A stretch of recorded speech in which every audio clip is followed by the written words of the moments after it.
Selama puluhan tahun, tak ada yang tahu siapa namanya, orang-orang hanya memanggilnya janda. Katanya anak laki-laki bisa menjaga dan merawat kita di kala tua. Jika punya satu anak laki-laki, dia tidak akan begitu sengsara. Sayangnya ketiga anaknya perempuan. Demi anak-anaknya, ia bekerja keras sepanjang waktu, membesarkan mereka dengan susah payah hingga ketiganya berkeluarga. Seiring perjalanan waktu, ia pun menua. Rambutnya memutih, kulitnya keriput dan kendor seperti kertas kusut. Dan juga dia mulai sering sakit-sakitan. Dia mulai berpikir sudah waktunya memikirkan pemakamannya. Dia sudah terbiasa hidup mandiri dan segala sesuatunya selalu mengandalkan diri sendiri. Ia tidak mau ke rumah anak-anaknya yang hanya akan menjadi seperti bola yang ditendang ke sana kemari.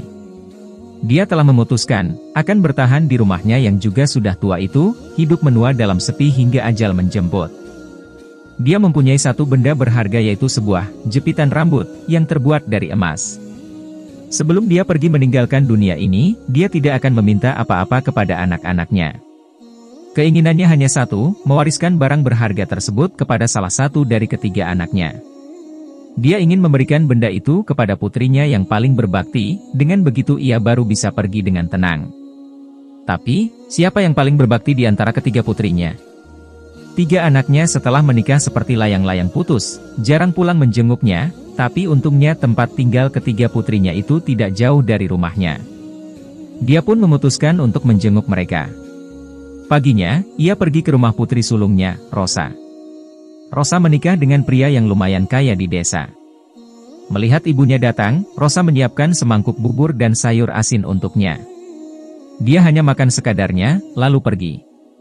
Ketika dia hendak meninggalkan rumah putri sulungnya itu, dia bertemu dengan cucunya.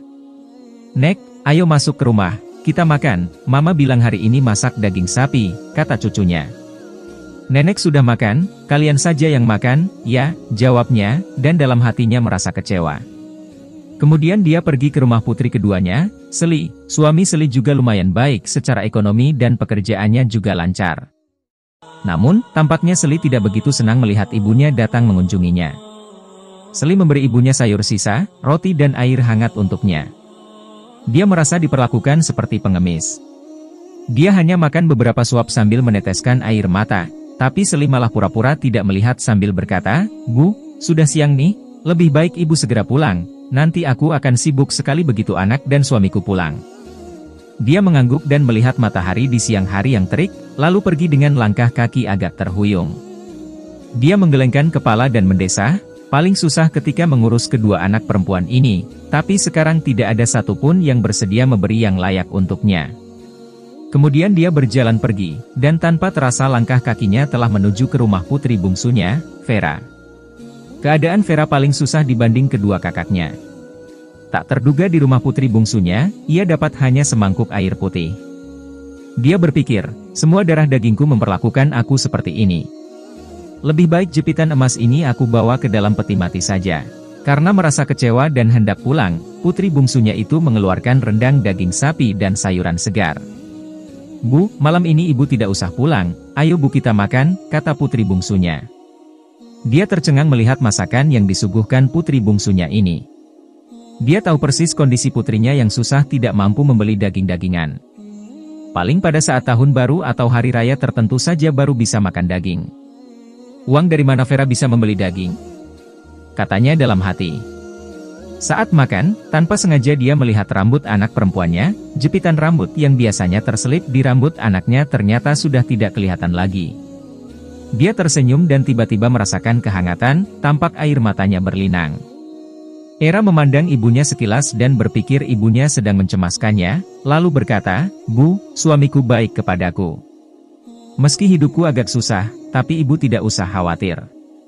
Menantu ibu juga bilang, "Jika ekonomi sudah agak lumayan, tahun depan kami akan menjemput ibu tinggal bersama kami." Dia tersenyum sambil meneteskan air mata, lalu mengeluarkan jepitan rambut emas tersebut, lalu diselipkan ke rambut Vera, putri bungsunya. "Nak, ini adalah barang terakhir yang bisa ibu berikan untukmu.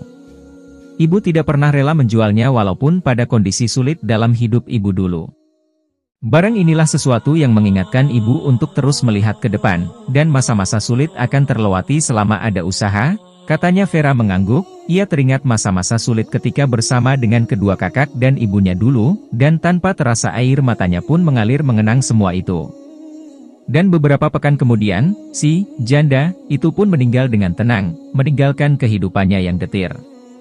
Belakangan, sepeninggal ibunya, Rosa dan Sally bertengkar hebat tentang siapa yang berhak mewarisi rumah ibunya. Sedangkan Vera tidak ikut campur. Ia mengisi hari-harinya dengan bahagia dan damai. Hingga Vera memiliki anak, membesarkan dan menikahkan anaknya. Bertahun-tahun kemudian, rambut Vera pelan-pelan berubah menjadi putih, namun, jepit rambut emas pemberian ibunya itu tetap terselip di rambutnya, sampai diwariskan lagi ke anaknya secara turun-temurun, karena Vera tahu dengan adanya jepit rambut ini, kehidupan tidak akan sulit lagi. Sebagai anak, meskipun telah berkeluarga, tetap wajib berbakti kepada orang tua. Namun sangat disayangkan, banyak orang yang sudah berkeluarga malah meninggalkan kewajiban ini.